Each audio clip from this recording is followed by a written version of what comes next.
오늘 주제는 어, 질병과 관련된 공부를 본격적으로 시작하기에 앞서서 어, 우리가 앞으로 공부하면서 접하게 될 아주 기본적인 개념, 그리고 그 개념에 해당하는 용어들에 대해서 오늘 먼저 얘기를 좀 하려고 합니다. 뭐 예를 들면 이런 것들이죠. 우리가 제일 먼저 출발해야 될 포인트는 이쯤이 아닐까 싶습니다. 음, 잘 아시는 바와 같이 이제 우리 몸을 구성하는 단위들을 작은 단위의 수준에서부터 큰 단위의 수준까지 올라가서 보자면 잘 아시는 바와 같이 어, 우리 휴먼 바디 역시 다른 모든 생명체와 마찬가지로 세포로 이루어져 있죠. 그래서 한 가지 종류의 세포가 아니라 굉장히 다양한 종류의 모양과 기능을 가진 세포들로 이루어져 있는데 뭐 예를 들자면 뭐 뉴런셀, 어, 근육세포, 헤파토사이트,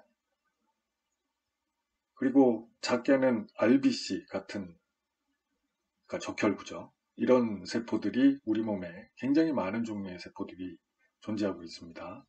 그리고 이러한 세포들은 어, 하나하나가 독립된 단위를 유지하는 것이 아니고 이런 비슷한 세포들이 모여서 조직을 형성하게 되죠. 그래서 예를 들면 머슬셀 하나가 기능을 하는 것이 아니라 머스큘라 티슈를 만들고 파이브로블라스트나 거기서 생긴 여러 가지 파이버들이 조합되어 있어서 커넥티브 티슈를 형성하고 뭐 이런 식입니다. 그리고 이런 다양한 종류의 티슈들이 어떤 기능을 수행하는 오간의 단위로, 즉 오가나이즈된 형태로 존재하기도 하고, 이런 거를 우리가 보통 이제 기관, 장기 이렇게 부르는 거죠. 그래서 뭐 예를 들면 간이나 브레인이나 하트 이런 것들이 기관, 오간에 해당하고 장기라고 부르기도 하죠. 그리고 또 이런 여러 장기들이 실제로 공통된 기능을 수행하는 시스템으로 형성되어 있는 경우들이 있습니다.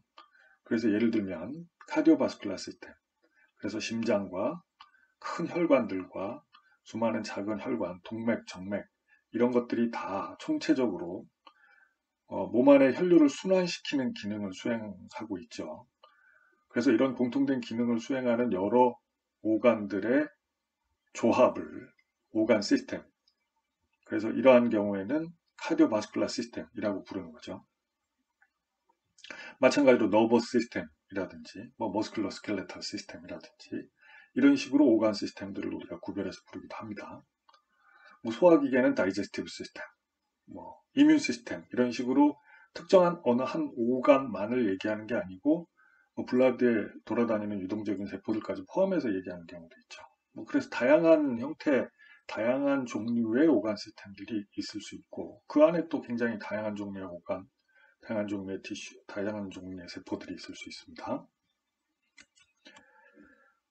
그리고 우리가 패소피지올로지에 대해서 얘기하다 보면 이러한 세포들이 뭐 어쨌든 병적인 상태에 들어가서 뭐 어떤 변화를 일으키느냐 이런 거를 얘기하게 되는데 그런 병적인 상태에서의 변화들이 궁극적으로 최종적으로 가는 최종적인 단계는 셀 데스죠.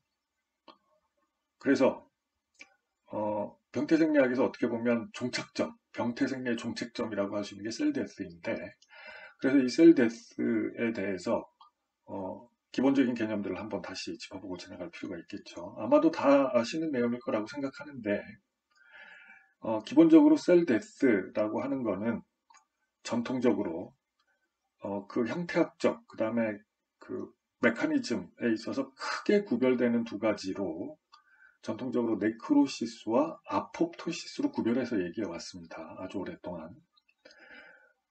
그래서 네크로시스는 병적인 어떤 자극이나 인설트에 의해서 세포가 수동적으로 죽는 과정. 그래서 셀 멤브레인이 깨지고 셀 안에 있는 구조물들이 셀 밖으로 쏟아져 나오면서 셀 안팎의 경계가 무너지고 그래서 이제 조각조각 부서져 나가는 이런 종류의 셀 데스를 말하는 거죠. 그에 비해서 아포프토시스라고 하는 셀 데스의 형태는 다른 말로는 프로그램드 셀 데스라고도 하는 것처럼 세포가 스스로 자기 자신이 갖고 있는 프로그램을 작동시켜서 세포가 조각조각 부서진 세포들이 결과적으로는 주변 세포나 파고사이트 같은 세포들에 의해서 파고사이토시스가 돼서 정리되는 이런 과정을 거치는데 네크로시스와는 달리 세포 애용물이 적어도 초기 단계에서는 셀 밖으로 마구 쏟아져 나오는 이런 아주 파괴적인 현상이 일어나지 않고 세포 막 구조가 유지된 상태에서 세포 안의 구조물들이 정리되는 그래서 조그만 아포프토틱 바디라고 하는 조그만 파티클 형태로 쪼개져서 최종적으로는 주변 세포에 파고사이토시스 되는 이런 메커니즘의 셀데스를 말합니다. 그래서 이거는 셀데스가 일어나는 원인도 다르고 셀데스가 일어나는 메커니즘도 전혀 다르고 그것이 갖는 시그니피컨스도 전혀 다릅니다. 그래서 아포프토시스는 사실은 다른 말로 셀 수어사이드라고도 부르는 것처럼 어떤 세포가 스스로 죽기를 결정해서 죽는 거라고 볼 수 있죠. 예, 그런 식으로 아마도 다들 아실 것 같은데 셀데스는 크게 네크로시스와 아포프토시스 이 두 가지로 수십 년간 구별하다가 최근 한 10년 전부터는 이 두 가지의 전형적인 셀데스 형태에 부합하지 않는 또 다른 다양한 종류의 셀데스들이 이제 형태학적으로 관찰이 된 바들이 있습니다. 일일이 열거하자면 굉장히 많은 종류의 셀데스 메커니즘들이 주창이 되었는데요. 많은 사람들에 의해서. 한 가지, 즉, 그나마 널리 인정되고 있는 네크로시스, 아포프토시스에 이어서 제3의 셀데스 형태라고 얘기하는 것은 오토파직 셀데스 정도인 것 같습니다. 그 이외에도 셀데스와 관련된 굉장히 많은 가설과 새로운 이름들이 있는데, 이거는 아직은 좀 정리가 되고 있는 단계라서, 셀데스에는 몇 가지 종류가 있다라고 명확히 단언하기는 굉장히 어려울 것 같아요. 그 정도 얘기해 두기로 하겠습니다. 이제 본격적으로 디지즈라는 용어와 관련된 개념들에 대해서 얘기를 해보죠. 일반적으로 디지즈가 뭐냐라고 했을 때 여러 가지 데피니션이 가능하겠습니다만 디지즈는 스트럭처 또는 펑션의 모종의 디스터번스를 말한다. 이렇게 흔히들 얘기합니다.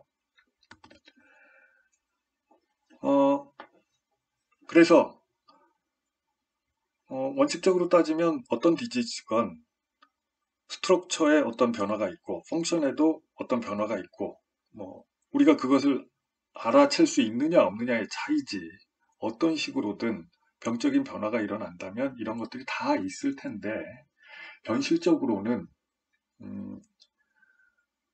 실제로 형태학적인 변화가 관찰되지 않는 경우 어디에 있는지 우리가 찾지를 못하거나 아니면 있는데 우리가 가진 어떤 기법으로는 알아낼 수 없는 육안으로도 보이지 않고 현미경으로도 보이지 않는 그런 것일 경우들도 있습니다. 그래서 이런 경우에 실제로 오가닉한 그러니까 어떤 스트럭처럴한 체인지가 없이 펑셔널 디스터번스만 보인다. 그래서 펑셔널 디지즈라고 부릅니다. 기능적 질병. 그리고 이에 비해서 상대적으로 어떤 우리가 알 수 있는 스트럭처럴 체인지가 동반되는 경우는 기질적 질병이라고 부르는 거죠. 근데 사실은 펑셔널 디지즈라는 게 아까 얘기했듯이 병적인 스트럭처럴 체인지를 우리가 알 수 없다 뿐이지 실제로 병적인 변화가 일어나기 위해서 아무런 스트럭처럴 체인지도 없이 기능적 이상만 나타나기는 현실적으로는 이론적으로 어렵죠. 그렇기 때문에 이것은 스트럭처럴 체인지 없이 펑셔널 체인지만 있다라는 의미가 아니라 스트럭처럴 체인지는 아직 확인되지 않은 상태에서 펑셔널 체인지가 있다 이렇게 판단하는 것이 맞을 것 같습니다. 어쨌든 전통적으로 이렇게 두 가지로 어떤 병변이 스트럭처럴리 디스터번스가 있는 것이 확인될 때 기질적 질병 그렇지 않을 때 기능적 질병 이렇게 구별하는 전통이 있습니다. 그래서 그런 스트럭처럴 체인지를 병변이라고 부릅니다. 리전. 그래서 이러한 병변은 육안적으로 보이는 크기일 수도 있고 아니면 육안적으로는 보이지 않는데 현미경적으로만 관찰되는 그런 병변인 경우도 있습니다. 그리고 기능적으로 어떤 체인지가 나타나는 것들을 우리가 어떤 병에 어떤 체인지가 나타나느냐라는 걸 얘기를 할 때 보통 증상이 뭐냐 이렇게 얘기하잖아요. 그 증상이라는 거에 대해서도 사실은 크게 두 가지로 구별되는 것을 우리가 그냥 통칭해서 증상이라고 부르는 겁니다. 그게 뭐냐면 증상과 징후인데요. 심텀과 사인입니다. 심텀과 사인. 이 두 가지가 어떻게 구별되는 거냐면 심텀이라고 하는 것은 환자 본인이 느끼는 병의 어떤 영향입니다. 예를 들면 허리가 아프다, 다리가 아프다, 페인 이런 거 환자 본인이 주관적으로 느끼는 거죠. 예. 나타나면 본인이 알 수 있는 이런 겁니다. 이런 거를 증상이라고 합니다. 뭐 꼭 그게 페인이 아니더라도 사실은 다양한 종류의 증상들이 있을 수 있죠. 예를 들면 뭐 가슴이 두근거린다, 숨이 막힌다, 너무 숨이 차다, 피로감이 느껴진다. 뭐 이런 것들이 모두 다 증상의 일종입니다. 그거에 비해서 객관적으로 밖에서 객관적으로 확인할 수 있는 것들을 사인이라고 합니다. 이 사인은 경우에 따라서는 환자 본인은 인식하지 못하는 걸 수도 있어요. 뭐 예를 들면 내 눈에 잘 안 보이는 등에 뭐 두드러기가 생겼다, 뻘건 리전이 생겼다. 그러면 사실은 주관적으로는 모를 수도 있죠. 하지만 관찰이 되는 거죠. 이런 것들을 징후라고 하고요. 그래서 이거는 눈에 보이는 리전일 수도 있고 예를 들면 피버 우리가 아주 흔히 경험하는 병의 아웃컴 중에 하나인데 열이 난다. 그래서 체온을 재보면 37도 정도가 정상이어야 되는데 38도가 된다, 39도가 된다라고 할 때 이거는 체온으로 직접 우리가 정량할 수 있고 객관적으로 확인할 수 있는 사인입니다. 예. 경우에 따라서는 이거를 의사 또는 다른 제3자가 검사를 해서 찾아낼 수 있는 그런 파인딩인 경우도 있죠. 피지컬 파인딩이라고 우리가 보통 표현하는 건데 예를 들면 눌러봤을 때 딱딱하다라든지 정상적으로 부드러워야 될 조직이 이런 것들은 이학적 소견이고 이것도 다 일종의 징후라고 할 수 있죠. 그래서 이런 병의 증상과 징후가 병에 의해서 나타나는 신체의 변화, 기능적인 변화를 말하는 것들인데 우리가 보통은 일상 용어에서는 그냥 그 병은 증상이 뭐뭐뭐야 라고 얘기할 때는 이런 심텀과 사인을 다 그냥 통틀어서 증상이라고 부르는 거죠. 예. 근데 실제로는 하여튼 이 증상과 징후는 주관적으로 본인이 느끼는 것이냐 아니면 객관적으로 관찰할 수 있는 것이냐에 따라서 구별되는 거고요. 사실은 주관적인 증상의 경우에는 객관적으로 판단하기 어려운 것들이 굉장히 많습니다.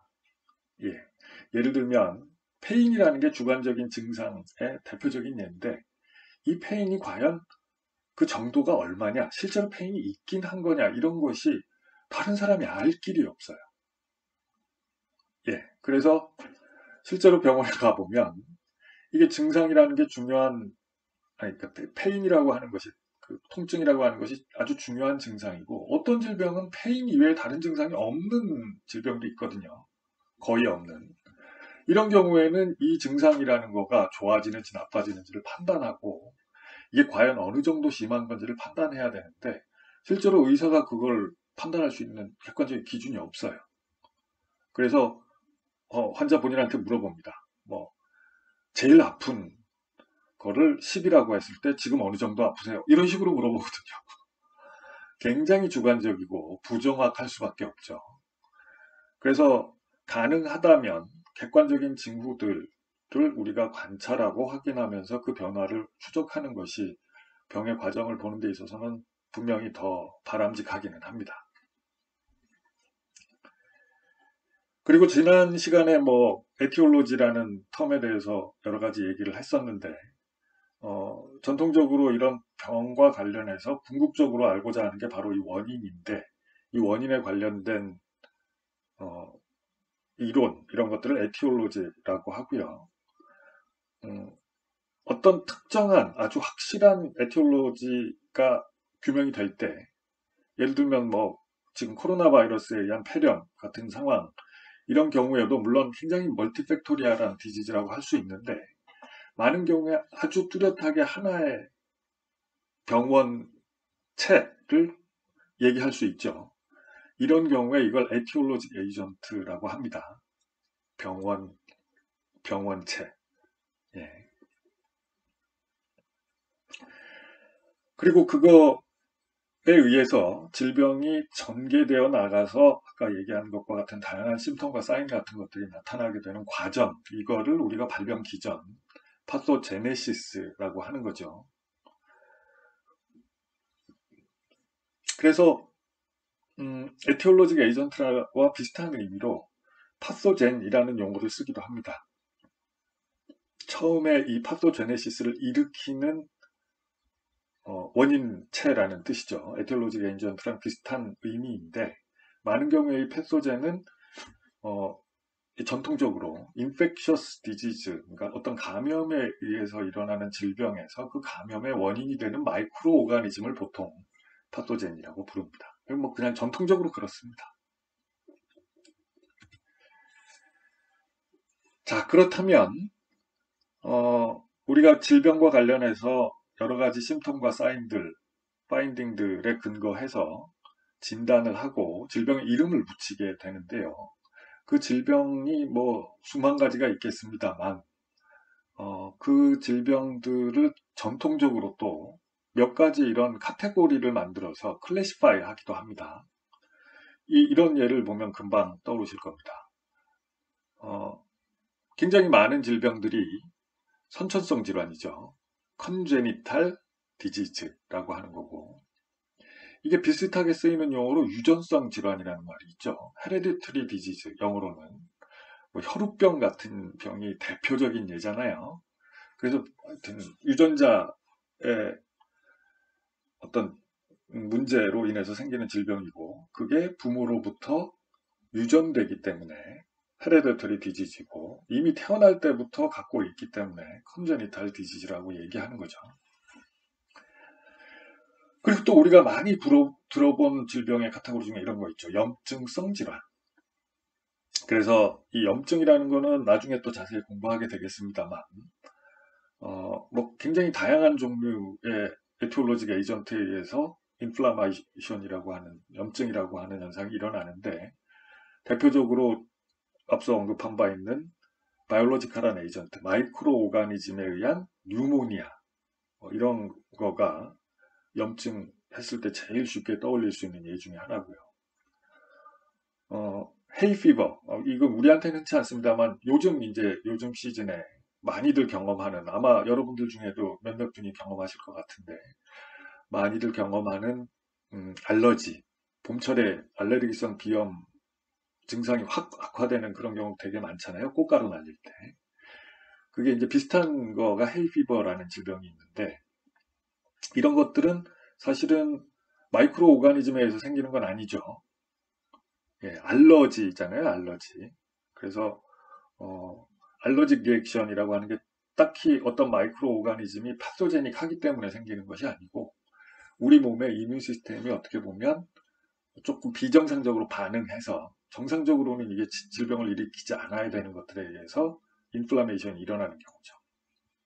그런가 하면 경우에 따라서는 아예 우리 몸에 있는 정상세포나 정상세포의 어떤 몰레큘, 정상 몰레큘에 대해서 이뮤니티가 작동해서 오토이뮨 디지즈, 자가면역성 질환이 생기는 경우도 있는데, 이런 것들이 전부 다 인플라메이션이라고 하는 현상을 동반하죠. 그래서 인플라마토리 디지즈는 굉장히 많은 종류가 있고 뭐 굉장히 다양합니다. 그 양상도.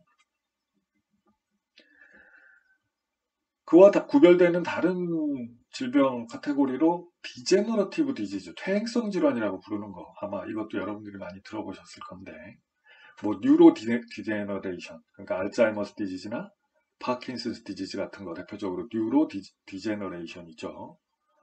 그리고 나이 드신 분들에서 아주 흔히 관찰되는 무릎 관절염, 예. 이런 거 그냥 어떤 원인에 의해서 대개의 경우에는 노화죠. 뭐 신경세포가 점점 위축되고 죽어간다든지, 관절에 있는 연골세포가 점점 위축되고 죽어간다든지, 뭐 이런 식으로 원래 정상적으로 존재해야 되는 세포나 조직이 없어져가는 이런 현상을 디제너레이션이라고 하는 거죠. 그래서 이런 양상을 보이는 질환들도 많이 있습니다.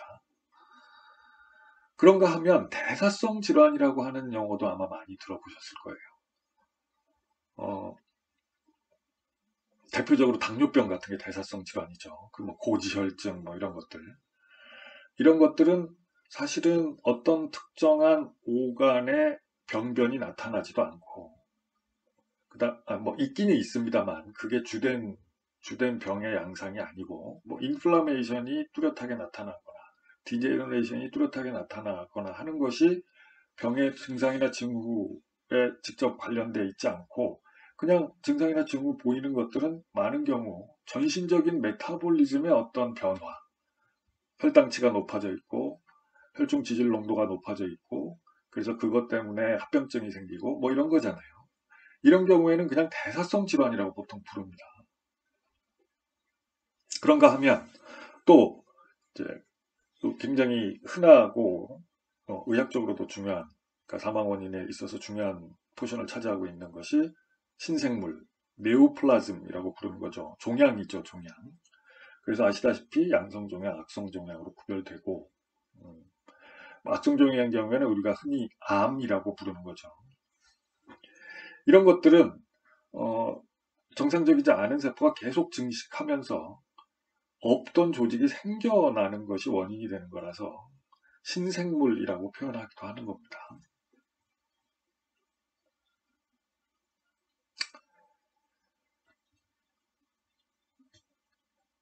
그런데요, 예, 그런데요, 여기서 잠시 우리 생각을 좀 해보고 지나갑시다. 이렇게 병의 클래시피케이션이라는 거를 몇 가지 클래시피케이션에 사용되는 용어들을 쭉 지금 열거를 해봤는데, 이게 사실은 어떤 뚜렷한 과학적 근거에 의해서 생겨난 클래시피케이션이 아닙니다. 그냥 질병이라는 것들이 규정이 되고, 이런 질병 저런 질병 이름이 생기는데 뭐 몇몇 질병들이 비슷한 특성을 갖고 있어요. 예를 들면 네오플라스틱 디지즈, 암 같은 것들은 뭐 어디서 생긴 암이냐와 상관없이 비슷한 특성을 갖고 있어요. 그게 네오플라즘이라는 거죠. 그래서 네오플라스틱 디지즈라고 하는 클래스, 카테고리가 하나 생기는 거예요. 그리고 인플라메토리 디지즈도 마찬가지입니다. 원인도 다양하고 질병 이름도 다양한데 뉴모니아도 있고 헤파타이티스도 있고 뭐 헤이피버도 있고 알러직 라이나이티스도 있고, 이게 다 인플라메이션을 동반한 질병인데 원인도 다양하고 양상도 다양한데 어쨌든 조직을 보면 인플라머토리 체인지라고 하는 게 공통적으로 나타나요. 그래서 이렇게 이름 붙인 거예요. 그냥 이것들을 묶어서 하나의 카테고리를 또 만든 거예요. 다른 것들도 다 마찬가지입니다. 그런데 생각해 보시면 예를 들어서 다이아베티스, 우리가 뭐 아주 흔히 경험하는 다이아베티스라는 병 생각해 봅시다.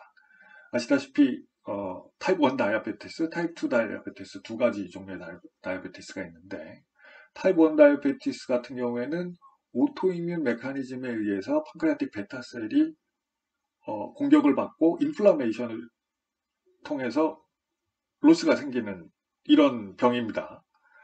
그러니까 오토이뮨 메커니즘에 의한 인플라메이션이 나타나고요. 판크레아틱 베타셀의 디제너레이션 나타나요. 그리고 이 질병의 상당한 원인 인자는 유전적입니다. 유전적인 소인이 굉장히 커요. 그러니까 다시 말하면 타입 1 다이아베티스는 경우에 따라서는 우리가 헤레디터리 디지즈라고도 볼 수 있고요. 인플라마토리 디지즈의 양상이 나타나는 상황도 있고요. 결과적으로 판크레아틱 베타셀의 디제너레이션이 확인되는 경우에 디제너러티브 디지즈라고도 볼 수 있습니다. 그러니까 이게 서로 베타적인 클래시피케이션이 아니라는 거예요. 그러니까 뭐 이 범주에 들어있다고 해서 저 범주에 안 들어있거나 뭐 저 범주에 안 들어있다고 해서 꼭 어느 범주에 들어있거나 뭐 이런 클래시피케이션이 아니기 때문에 사실 여러분들이 이걸 따져보면 굉장히 헷갈릴 때가 많을 거예요. 그래서 제가 이 일반적으로 교과서에 나오는 얘기들을 조금 정리를 해봤습니다. 그래서 다른 경우에도 마찬가지인데 일반적으로 클래시피케이션이 깔끔하게 되려면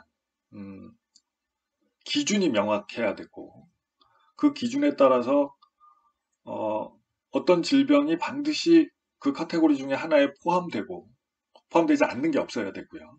그리고 가능하면 하나에만 포함되는 게 가장 바람직합니다. 무슨 말씀이냐면 예를 들어서 우리가 발현 시점에 따라서 병을 나눌 때 선천적인 질병이냐 후천적인 질병이냐 이렇게 나눠요. 그러니까 이 병이 태어날 때 이미 있었느냐 아니면 태어날 때 없었는데 이후에 태어난 이후에 성장 과정에서 생겨났냐. 그게 뭐 10살 때 생긴 거든 20살 때 생긴 거든 30살 때 생긴 거든 40살에 생긴 거든 나중에 처음에 태어날 때는 없었는데 나중에 생긴 거면 이걸 우리가 acquired disease라고 하거든요. 이런 식으로 두 개의 카테고리로 만약에 우리가 질병을 구별한다면 발현 시점에 따라서 그러면 모든 질병은 이 둘 중에 하나고 이 둘 중에 하나 중에 어디에도 포함되지 않는 그런 질병은 없죠. 그렇게 구별할 수 있습니다. 그리고 원인이 제네틱하게 있었던 것이냐 아니냐에 따라서 아까 헤레디터리 디지즈, 유전 질환 이런 식으로 우리가 카테고리를 나눈다라고 얘기했었는데 사실은 이거는 이런 식으로 나누는 게 바람직합니다. 즉 지놈에 어떤 문제가 있고 그걸로 인해서 질병이 발생하는 경우라면 우리가 그게 제네틱 디지즈라고 할 수 있죠. 근데 그게 아니고 뭐 지놈에 있는 어떤 문제와 결부되어 있지 않으면서 다른 외부적인 인자에 의해서 생겨나는 경우. 예를 들면 뭐 바이러스나 박테리아 인펙션이 거의 전적으로 원인이 되는 그런 경우라면 내지는 뭐 교통사고에 의한 트라우마 뭐 이런 거는 분명히 어떤 유전적인 소인이 원인 인자로 관여되는 게 아니잖아요. 이런 경우에는 그거를 환경적 원인에 의해서 생겨난다고 얘기하죠. 환경적 인자에 의해서. 그게 뭐 다이어트일 수도 있고 뭐 아까 얘기했던 뭐 그 어떤 톡신이나 바이올로직 에이전트일 수도 있고 뭐가 됐건요. 그래서 제네틱한 원인에 의한 것과 인바이런먼탈 원인에 의한 디지즈로 나눌 수 있습니다. 이 두 가지는 서로 배타적이라고 할 수 있죠. 한 가지 주의하셔야 될 점은 제네틱 즉 유전적인 질환이라고 해서 이게 참 말이 이상합니다만 제네틱 디지즈라고 그러니까 유전적이라는 뜻인데요. 그렇다고 해서 유전되는 것은 꼭 그렇다고 볼 수는 없습니다. 그러니까 유전된다는 것은 부모가 갖고 있었던 어떤 문제가 자식에게 간다라는 뜻인데 쥐인의 문제가 있다고 하면 그것이 곧 헤레디터리하다고 볼 수는 없습니다. 왜냐하면 쥐인의 문제가 생기는데 그게 후천적으로 생기는 걸 수도 있잖아요. 컨제니탈리 쥐인의 문제가 있는 게 아니고 그러니까 태어난 이후에 어떤 쥐인의 뭐 뮤테이션이 일어난다거나 어떤 식으로든 체인지가 생겨서 그것이 원인이 돼서 질병이 생긴다면 그게 제네틱 디지즈이긴 한데 컨제니탈 디지즈는 아닌 거죠. 그런 경우에는 이건 헤레디터리 제네틱 디지즈가 아니에요. 그렇죠? 이런 경우에는 우리가 제네틱한 것이 아니고 스포레딕, 그러니까 유전된 거와 상대되는 개념으로 스포레딕한 질병이라고 표현하기도 합니다. 물론 이 스포레딕이라는 표현은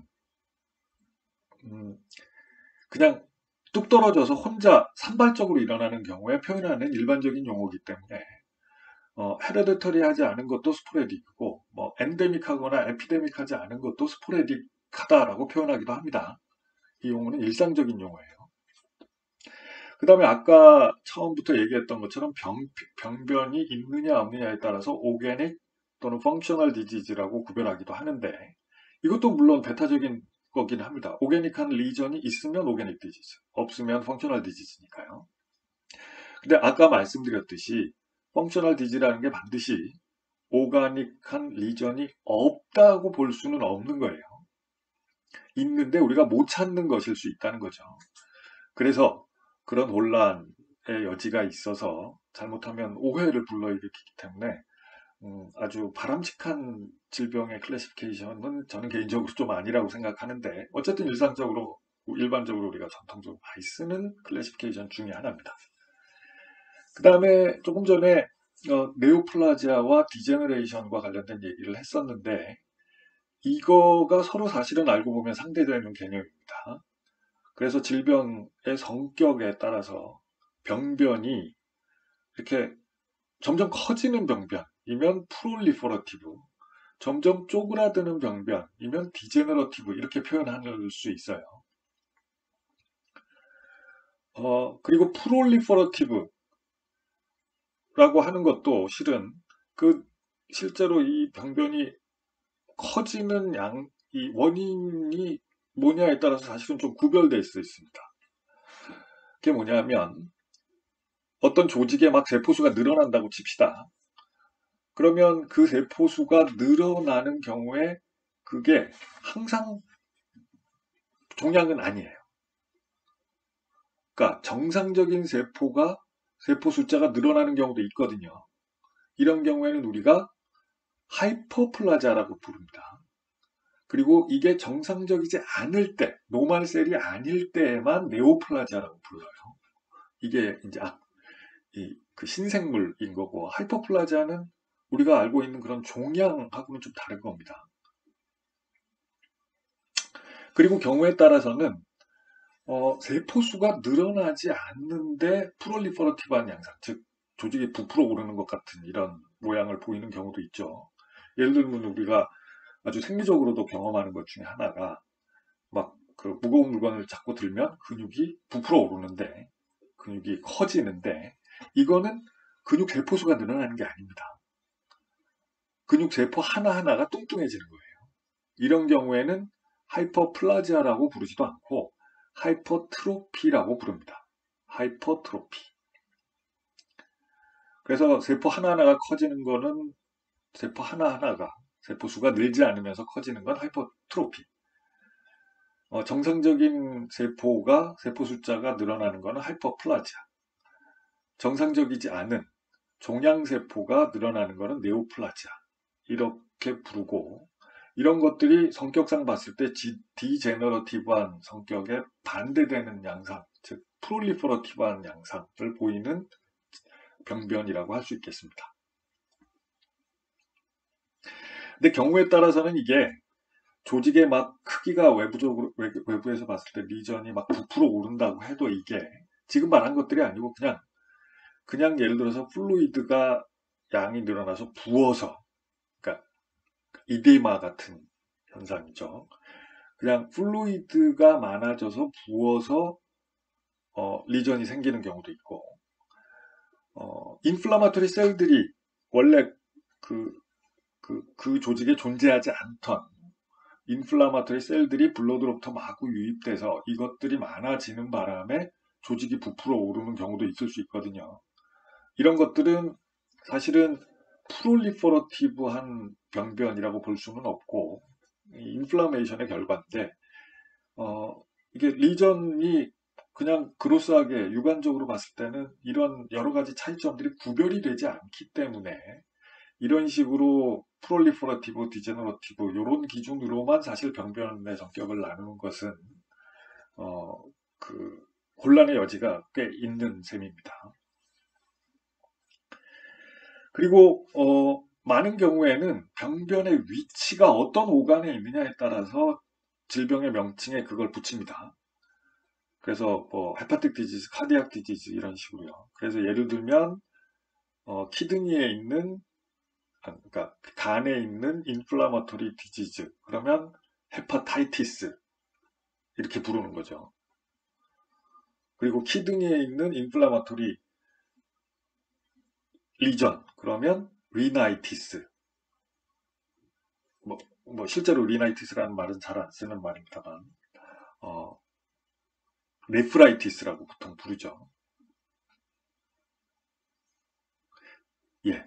그런 식으로 병변의 위치, 즉 어느 단계에 있느냐에 따라서 질병의 이름에 이걸 많이 쓰는데, 아까 얘기했던 것처럼 어느 특정한 이렇게 디파인된 오간에 병변이 딱 위치하고 있지 않은 경우들이 있어요. 대표적인 예가 메타볼릭 체인지입니다. 그래서 혈당치가 올라간다든지 혈중 지질이 올라간다든지 그러면 이거는 어느 오간에 있는 그런 리전이라든지 어느 오간에서 나타나는 심텀이나 사인 같은 것이 아니잖아요. 그러니까 굳이 따지자면 그 오간은 블러드인데 이럴 때는 다른 오간들 명칭과는 상당히 구별되는 경우라서 이런 경우에 메타볼릭 디지즈라고 보통 부르게 되는 거죠.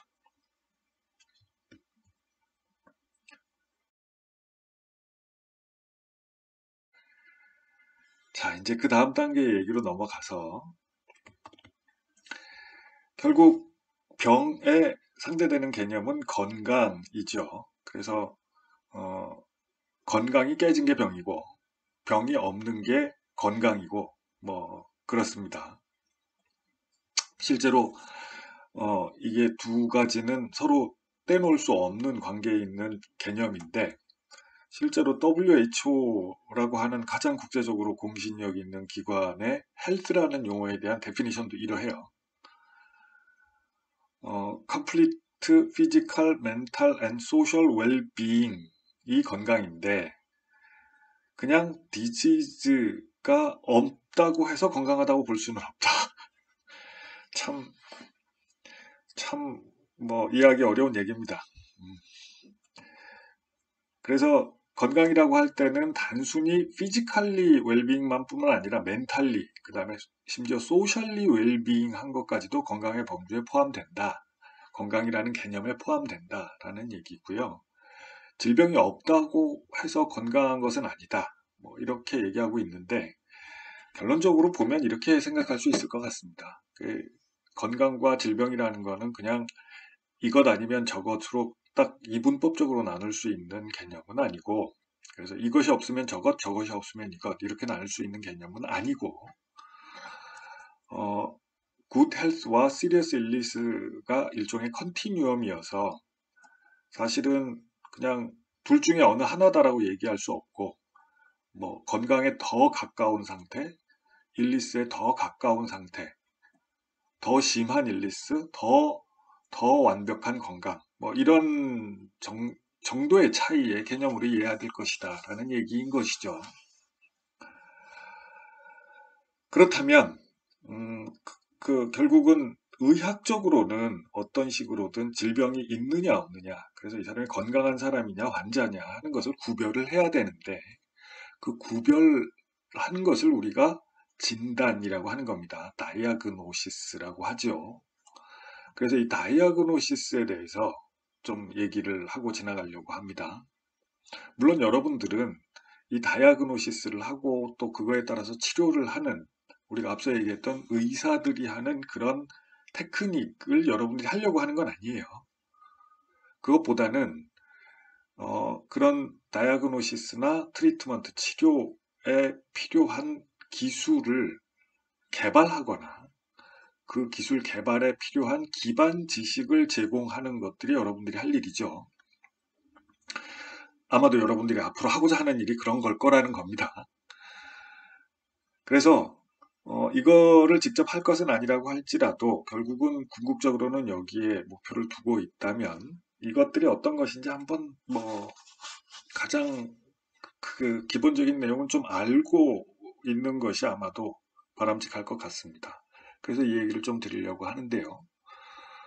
진단이라고 하는 것은 아시다시피 환자의 질병에 대해서 네이처와 코즈를 결정하는, 그러니까 판단하는 것이다. 그런 것이고, 그래서 진단을 하기 위해서 어떤 근거로 디터미네이션을 하는가라고 보면 크게 봤을 때 뭐 이런 세 가지 과정이 있을 수 있습니다. 하나는 히스토리라고 하는 겁니다. 이게 뭐 역사라는 뜻이 아니고요. 환자가 얘기하는 또는 환자 주변 사람들이 얘기하는 이 사람의 과거 동안의 행적이죠. 이 사람의 역사, 이 개인의 역사, 정말 his 스토리요. 질병과 관련된, 물론 질병과 관련된 그의 스토리를 말합니다. 클리니컬 히스토리죠. 그래서 예를 들면 이 사람이 뭐 고지혈증이 있어. 그러면 이 사람이 평상시에 다이어트가 뭐 어떤 습관을 갖고 있는지, 뭐 평상시에 운동을 하는 사람인지 아닌지, 그다음에 평상시에 뭐 기저질환이 혹시 다른데 뭐 있었던 것은 없는지, 그다음에 혹시 뭐 부모님이나 가족 중에 비슷한 문제를 겪고 있는 사람이 없는지, 이런 것들이 모두 다 이 질병에 대해서 네이처나 코즈를 판단하는 데 있어서 도움이 되는 정보들이죠. 그래서 이런 걸 수집합니다. 이런 거 환자의 입장에서 병원에 가서 여러분들도 아마 많이 수집 당해 보셨을 테니까 금방 이해하실 것 같고요. 그에 비해서 이런 말로 수집하는 정보 말고 몸에 실제로 몸에 존재하는 병변을 확인하거나 아니면 뭐 두드려 보거나 들어보거나 청진해 보거나 뭐 여러 가지 방법, 이런 의사들이 시행할 수 있는 피지컬 테스트를 통해서 어떤 사인을 찾아내고자 하는 이런 과정, 이런 것을 피지컬 이그제미네이션이라고 합니다. 의학적 검사. 이것도 역시 뭐 우리가 병원에서 늘 경험하는 과정이죠. 그리고 사실은 궁극적으로는 정확한 진단이 내려지기 위해서 가장 중요한 역할을 하는 부분은 사실은 진단을 위한 스페시픽한 검사죠. 다이아그노스틱 테스트. 그래서 정말 수많은 종류의 검사가 있는데 뭐 흔하게는 블러드나 유린 같은 걸 샘플링해서 거기서 특정한 성분의 농도를 측정하거나 그 성분의 변화를 추적하거나 아니면 뭐 엑스레이 같은 간단한 것부터 시작해서 MRI나 페트 같은 아주 복잡한 거 이르기까지 이미징을 통해서 몸 안에 있는 병변을 관찰하기 위한 그런 다이아그노스틱 테스트를 한다거나 뭐 이런 것들이 다 넓은 의미에서 봤을 때 다이아그노스틱 테스트에 포함되는 것들입니다. 그래서 다시 한번 디테일을 조금 더 말씀드리자면 클리니컬 히스토리라고 하는 거에는 환자 본인의 최근의 이 일니스와 관련된 행적, 히스토리 진짜. 그리고 과거에 혹시 질병 또는 질병을 진단받고 치료받은 경험, 그런 것들이 뭐가 있는지. 그 다음에 가족들, 유전적인 소인과 관련돼 있을 수 있으니까요. 가족들이 이와 관련된 어떤 히스토리를 갖고 있는지.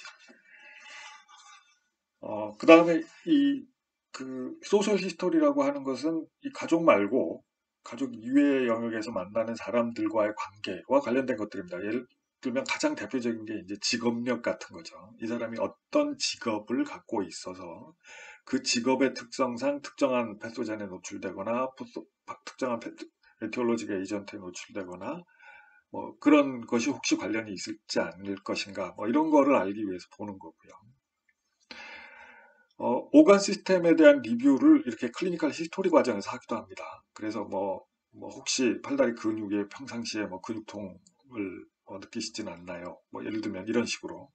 그 다음에 소변과 관련해서 불편함을 느끼시는 바는 없나요? 이런 각각의 오간 시스템, 머스쿨로스켈레탈 시스템, 제니토 유리널 시스템, 이런 식으로 각각의 오간 시스템과 관련된 증상을 따로따로 하나씩 물어보기도 합니다.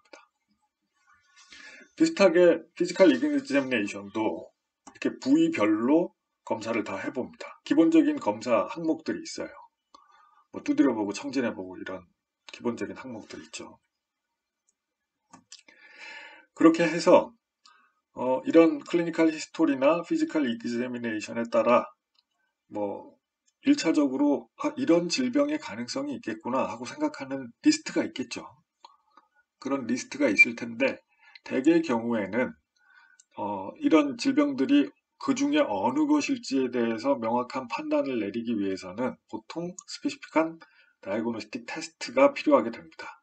그런 테스트 과정을 통해서 실제로 이 연관된 질병들의 리스트 중에 구체적으로 어떤 건가, 즉 A, B, C, D 중에 B인가 C인가, 왜 A는 아닌가, 이런 것들을 구별하는 과정을 감별 진단, 디퍼렌셜 다이아그노시스라고 합니다. 그렇다면 이런 다이아그노스틱 테스트를 통해서 디퍼렌셜 다이아그노시스를 하기 위해서 굉장히 다양한 종류의 테스트들이 가능하고 실제로 시행이 되고 있는데요. 이런 다이아그노스틱 테스트는 크게 봤을 때 스크리닝 테스트와 스페시픽한 다이아그노스틱 테스트 두 가지로 나눕니다. 이 스크리닝 테스트라고 하는 것은 환자에게서 병의 원인을 규명하기 위한 목적의 테스트가 아니에요. 예, 물론 환자에게서도 할 수 있지만, 그러니까 디퍼렌셜 다이아그노시스를 위해서 할 수도 있지만, 이것은 보통의 경우에는 아직 증상이 없는, 그래서 아직 질병 상태라고 판단되지 않는, 그러니까 즉 건강하다고 추정되는 사람들을 대상으로 혹시나 아직 밖으로 드러나지 않는 질병이 있는지를 디텍트하기 위해서 하는 검사입니다. 그러니까 early detection이 목적이에요. 그래서 뭐 당연히 이를 통해서 나중에 발견됐을 때 심각한 그런 오간 데미지가 이미 나타나서 뭐 되돌이킬 수 없는 이런 상황이 발생하는 것을 미연에 방지하기 위한 목적인 거죠. 그래서 뭐 역사적으로 보면 정말 획기적인 이런 스크리닝 테스트의 개발로 인해서 그 인류의 질병의 양상 자체가 획기적으로 달라진 사례들도 있습니다. 예를 들면 가장 최근에 예를 들자면 팝스메어라고 해서 여성들에게서 자궁암 검사를 하는 스메어 기술이 수십 년 전에 개발이 됐는데요. 이걸로 인해서 여성들의 자궁암이 레이트 스테이지까지 가는 일들이 획기적으로 줄어들었습니다. 정말로 획기적으로 줄어들었습니다. 그것이 이제 수십 년 전에, 꽤 오래전에 개발된 그 스크리닝 테스트였는데, 그로 인해서 근래 벌써 한 10년 전, 20년 전쯤부터 레이트 스테이지의 자궁암이 아주 드라마틱하게 줄어들었어요. 이런 진단 검사가 도입된 국가들의 경우에는 전 세계 대부분의 국가에 도입됐고요. 이것이 이제 스크리닝 테스트의 전형적인 사례입니다. 그래서 이런 이펙티브한 스크리닝 테스트가 사실은 질병의 예방을 위해서 굉장히 큰 영향을 미치고 중요한 역할을 할 수 있습니다. 그래서 이런 것들을 어떻게 하면 개발할 수 있을 것이냐 하는 것도 저희 이 의과학도들에게 굉장히 그 흥미로운 목표 중에 하나죠. 상식적으로 이해할 수 있는 수준입니다만 얘기해보고 지나가자면 이펙티브한 스크리닝을 위해서, 즉 이펙티브한 스크리닝 테스트가 갖춰야 될 조건은 이런 것들입니다. 일단 이게 이제 아주 드문 병인 경우에는 스크리닝 테스트가 의미가 없어요. 그러니까 100만 명 중에 1명 생기는 희귀병, 이런 거는 많은 사람들을 대상으로 예방적 목적으로 하기에는 코스트에 비해서 그 실효성이 너무 떨어지죠. 진짜 100만 명을 비용을 들여서 테스트를 했는데 그 중에 1명 얼리 디텍션이 된다. 그러면 사실은 들인 비용에 비해서는 너무 이 베네핏이 적잖아요, 상대적으로.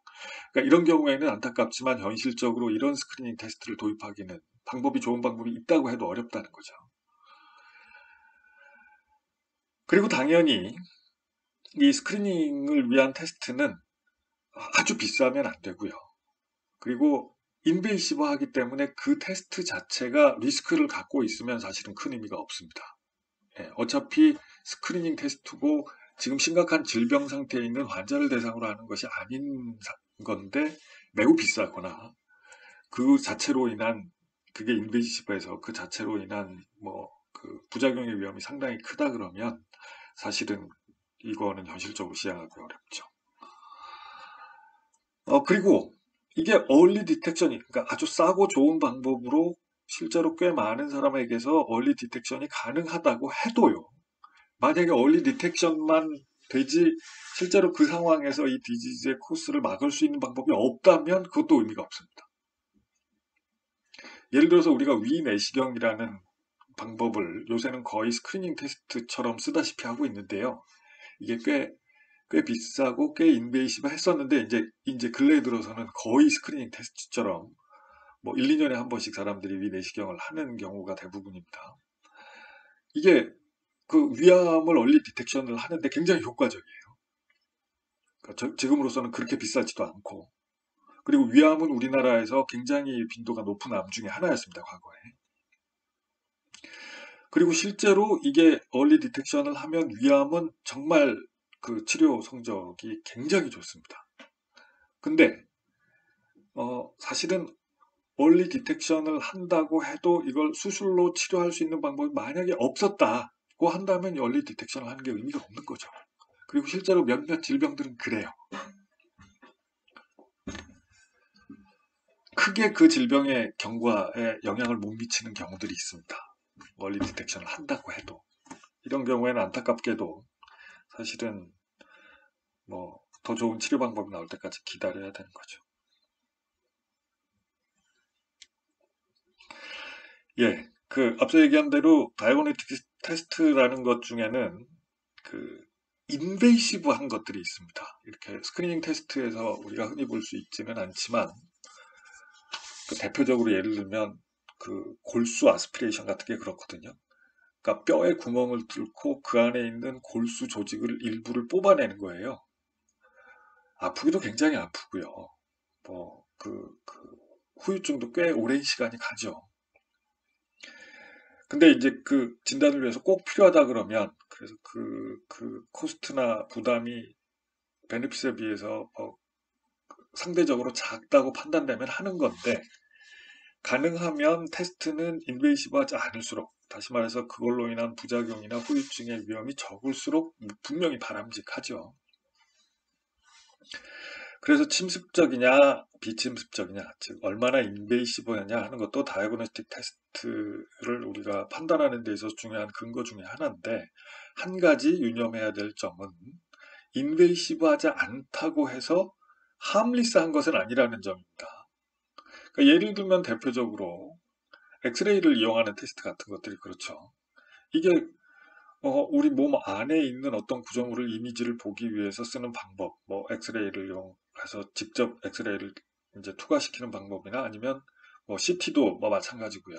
이런 수많은 방법들이 엑스레이를 이용한 방법들이 많은데 이런 것들이 인베이시브하지 않아서 사실은 처음에 굉장히 각광받게 된 건데 그렇다고 해서 이게 함리스한 건 아니죠. 우리가 그걸 직접적으로 느끼지 못할 뿐이지 엑스레이가 반복적으로 특히 높은 용량으로 노출됐을 때는 상당히 인체에 유해한 영향을 미칠 수 있고요.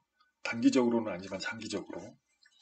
실제로 요즘 같은 경우에는 이게 이제 과거에 비해서 이런 고용량 엑스레이에 노출되는 검사들에 우리가 노출될 일들이 점점 많아지다 보니까 대표적으로 CT 같은 것들이요.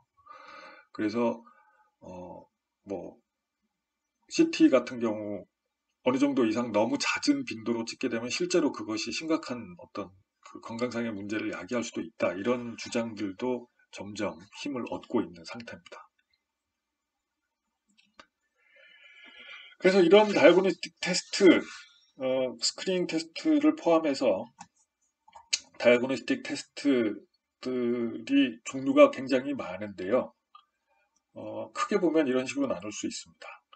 우리가 제일 흔히 많이 경험하는 게 이런 거죠. 클리니컬 레보레토리 테스트. 그래서 피 뽑아서 또는 소변에서 특정한 성분의 이제 뭐 농도를 본다던가 뭐 이런 거죠.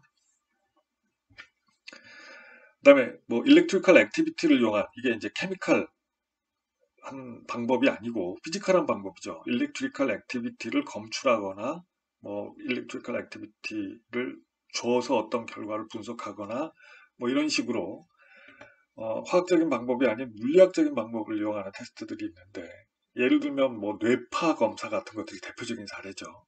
그 다음에 심전도 이게 이제 우리 몸에 존재하는 일렉트리컬 액티비티를 어떤 식으로든 디텍트 하는 거잖아요.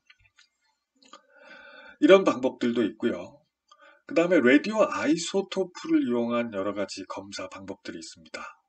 그래서 우리 몸 안에, 그러니까 그 크게 하음을 주지 않는, 그러니까 유해하지 않을 정도 수준의 라디오 아이소토프를 우리 몸에 주입하고, 그것이 특정한 조직에 축적되거나 뭐 특정한 경로를 통해서 배설되거나 하는 과정을 관찰함으로써 어떤 질병의 진단에 이용하는 경우들이 있습니다.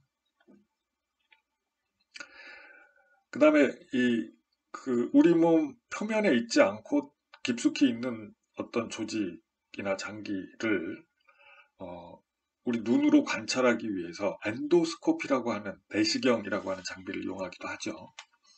그래서 뭐 대표적으로 위 내시경, 대장 내시경 이런 것들이 가장 흔하고, 뭐 그에 비해서는 조금 더 인베이시브한데, 우리 몸의 피부를 뚫고 복강내를 엔도스코피를 집어넣어서 복강경으로 내부 기관들을 볼 수도 있고요. 초음파를 이용한 이미징 방법도 우리가 잘 알고 있죠. 그리고 앞서 언급한 것처럼 이미징을 하는 데 있어서 우리가 가장 많이 사용하는 방법은 엑스레이. 그리고 엑스레이를 이용해서 단면을 보기 위한 촬영 방법으로서는 CT, 즉 컴퓨티드 토모그래피. 그 다음에 CT와는 달리 엑스레이를 이용하지는 않고 자기장을 이용해서 마그네틱 레조너넌스라는 현상, 물리학적인 현상에 기반해서 이미지를 만드는, 그래서 CT와 비슷하게 단면 이미지를 얻는 또 다른 영상 기법으로 MRI라고 하는 영상 기법도 있죠. CT와 MRI는 뭐 비슷한 결과의 이미지를 얻는데 서로 뭐 각각의 장단점이 조금씩 있습니다.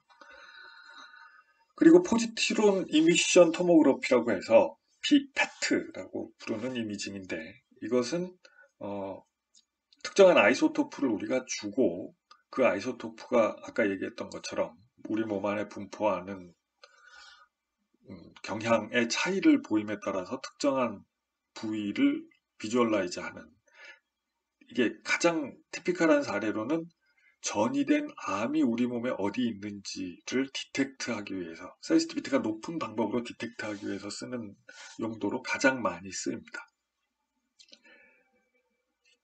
그리고 앞서 얘기한 팝스미어나 골수 바이옵시, 그러니까 본네로 바이옵시처럼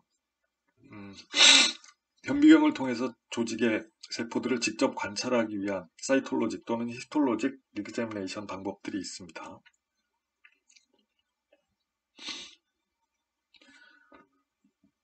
너무 서둘러서 30분이 안 돼가나요? 앞서 예상보다 시간이 길어져서 조금 서둘렀나 봐요, 내가. 잠깐 출석 한번 더 부르자. 어디쯤에서 출석을 부를까요? 여기쯤에서 출석을 불러볼까요? 예, 출석 한번 더 부르겠습니다. 출석을 이번에는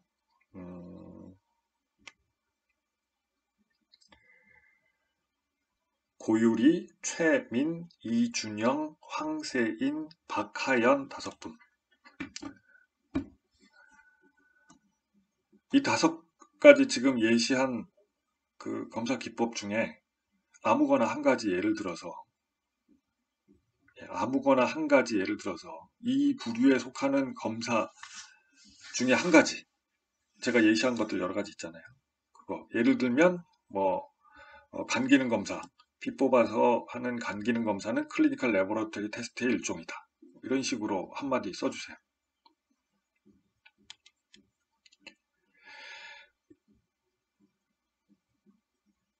예, 무슨 말씀인지 아시겠죠? 5분 출석 그렇게 한번 불렀습니다. 그리고 이게 마지막 슬라이드죠. 마지막 슬라이드로 이제 넘어가겠습니다. 아주 간단한 마지막 슬라이드. 예, 우리가 다이아그노스틱 테스트와 관련된 얘기들을 지금까지 쭉 뭐 100가지 이 개념들을 정리를 했는데요. 마지막으로 트리트먼트와 관련해서 요거 한 가지만 딱 말씀드리겠습니다.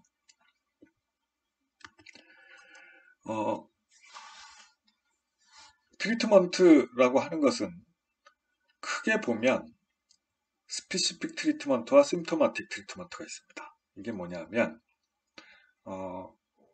심토마틱 트리트먼트는 질병의 원인이나 메커니즘과 관련 없이 그 최종적으로 결과로 나타난 증상, 그리고 넓게는 증후까지 포함해서 증상, 증후에 대해서 그것이 당장 지금 환자한테 상당한 불편을 초래하기 때문에 그것을 최소화시키는 그런 치료법을 말합니다. 예를 들면 지금 굉장히 아파요, 어딘가가. 그러니까 어디에 페인이 굉장히 심하게 느껴집니다. 뭐 예를 들면 관절염으로 인해서 무릎이 굉장히 아파요. 무릎에 페인이 굉장히 심해. 그럼 걸을 때마다 매우 아프니까 걷기가 어려워요. 그러면 우리가 뭐 흔히 말하는 페인킬러, 그러니까 소염 진통제, 뭐 예를 들면 아스피린 같은 것들을 동원해서 일단 안 아프게 해줄 수 있습니다. 덜 아프게 하는 거죠. 전혀 안 아플 수는 없고요.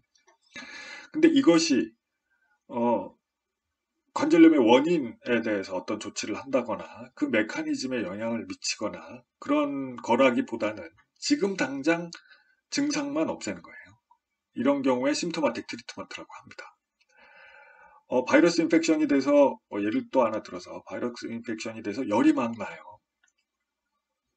바이러스 인펙션에 의해서 열이 나는 거는 내추럴한 현상이죠. 근데 어쨌든 열이 심해지면 뭐 극단적으로는 뇌 손상도 유발할 수 있고요. 아주 심하게는.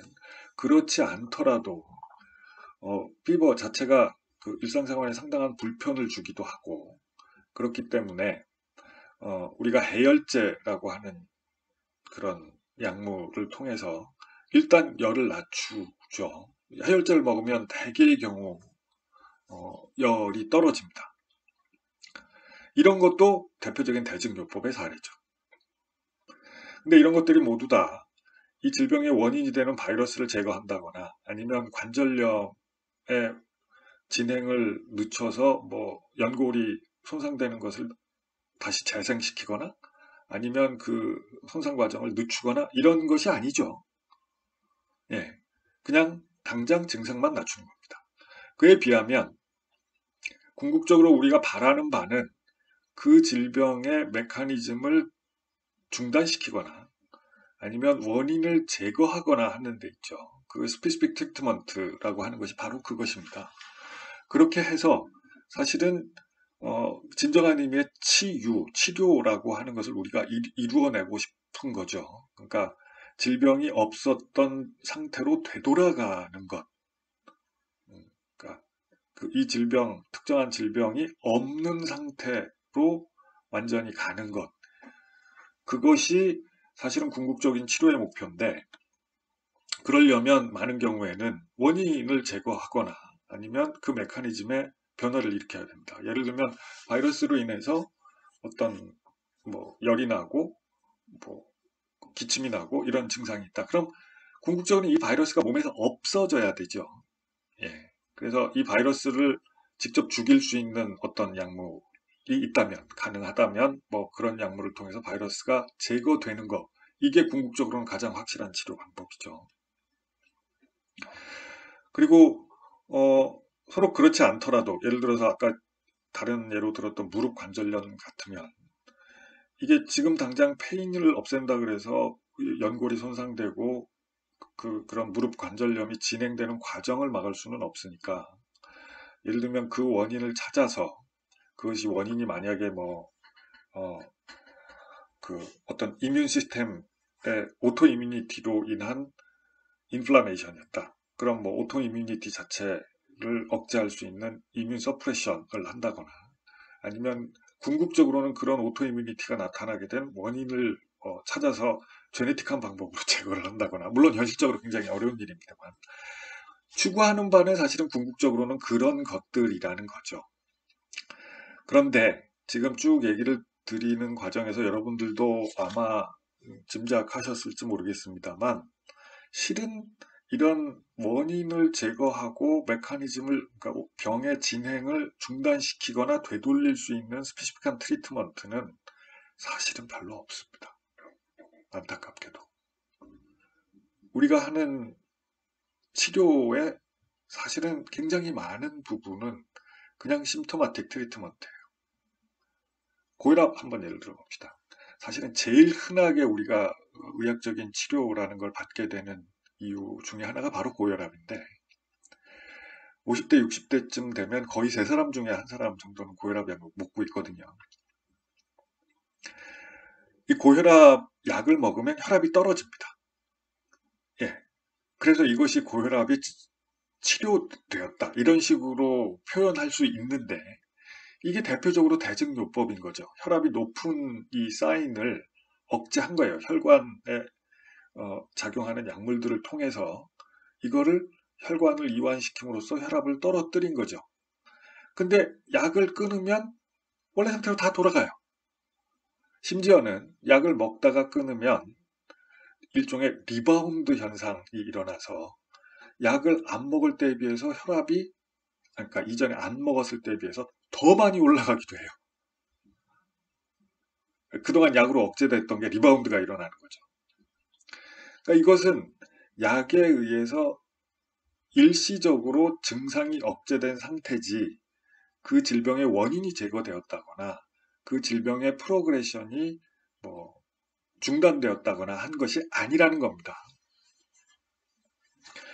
그런데도 불구하고 많은 경우에 우리는 이것이 어떤 치료법이 그냥 대증요법인지 원인이 제거된 건지 좀 혼동하는 경우가 있어요. 그래서 실은 그런 스페시픽하고 정말 궁극적인 치료법이라는 게 우리가 늘 꿈꾸는 것임에도 불구하고 아직 많이 그런 방법들이 개발되지 못하였는데